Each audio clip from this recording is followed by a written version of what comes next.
Waalaikumsalam warahmatullahi wabarakatuh. Praise and gratitude we pray to the presence of Allah Subhanahu wa Ta'ala, who has given health and salawat and accompanied the greetings. We don't forget to send the Prophet Muhammad Sallallahu Alaihi Wasallam.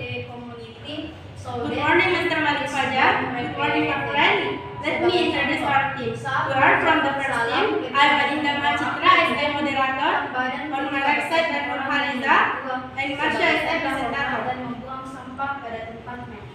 Muhammad Haidir as the reader of the case example, Zaman as the note taker, and Sri Rahayu who will read the conclusion of our presentation.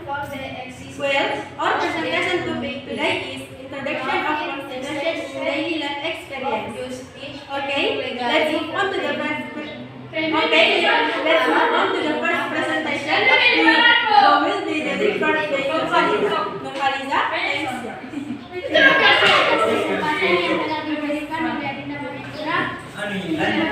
Saksikan materi kami.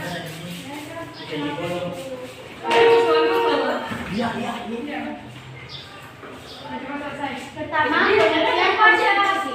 Salah satu pengertian konstitusi menurut para ahli. Menurut ahli, konstitusi merupakan keseluruhan sifat ketatanegaraan suatu negara yang berupa kumpulan peraturan yang mengatur pemerintahan dan pemerintah suatu negara. Kedua, tujuan konstitusi. Konstitusi yaitu satu, membatasi kekuasaan penguasa agar tidak bertindak semena-mena. Dua, melindungi HAM. Maksudnya, setiap penguasa berhak menghormati HAM atau hak asasi manusia orang lain.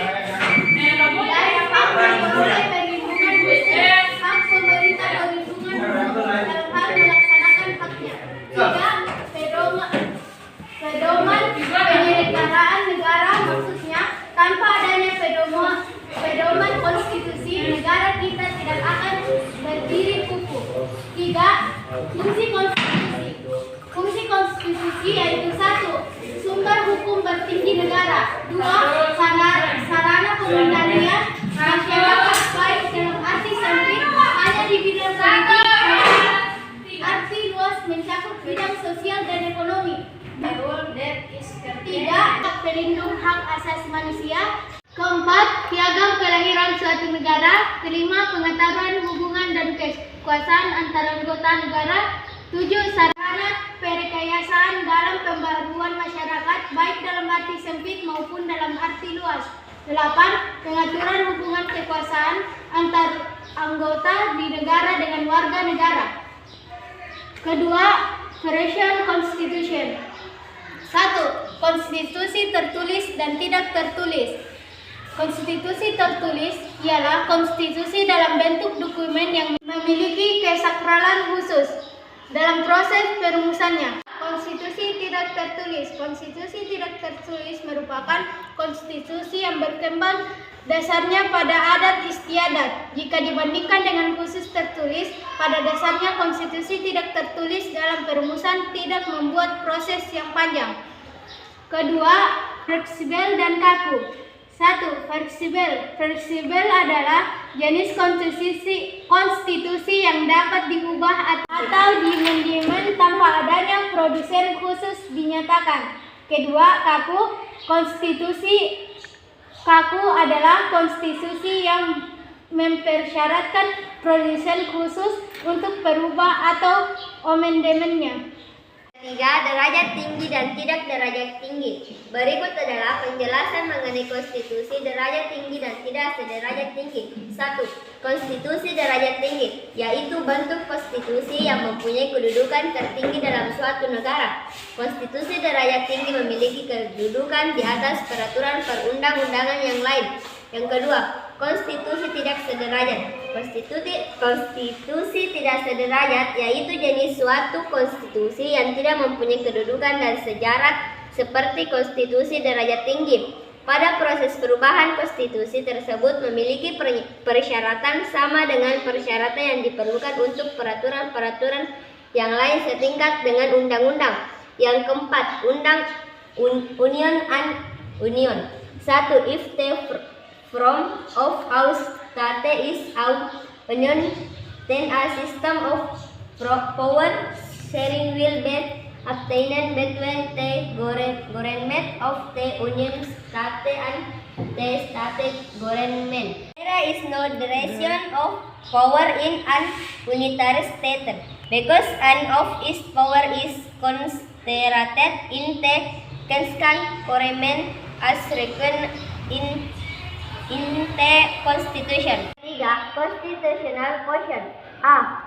Basic law. Konstitusi mempunyai kedudukan sebagai hukum tertinggi. This happens because the Constitution has framed form of basis rules with concern the administration. Yang kedua, supreme law. The Constitution has the position as the highest law because the Constitution has higher status. Next is an example of a case that will be read by Muhammad Hayyir. Muhammad Hayyir, time is yours.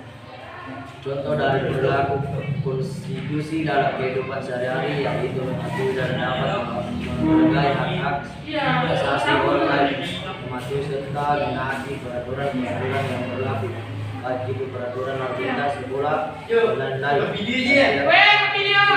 Thank you for listening to our presentation. If you have any question regarding the topic of our presentation, please ask Me. Apa tujuan konstitusi?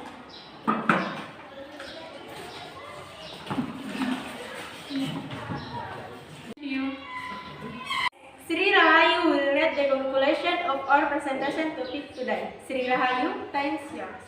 Konstitusi adalah undang-undang yang bertujuan sebagai tempat berdiri kokohnya sebuah negara. Di dalam ketatanegaraan Indonesia, konstitusi diartikan sebagai undang-undang yang menjadi dasar hukum dan menjadi peraturan yang bersifat mengakibatkan masyarakat di dalam sebuah negara. Maybe that's enough presentation that we can copy. Sorry if there are mistakes. Wassalamualaikum warahmatullahi wabarakatuh.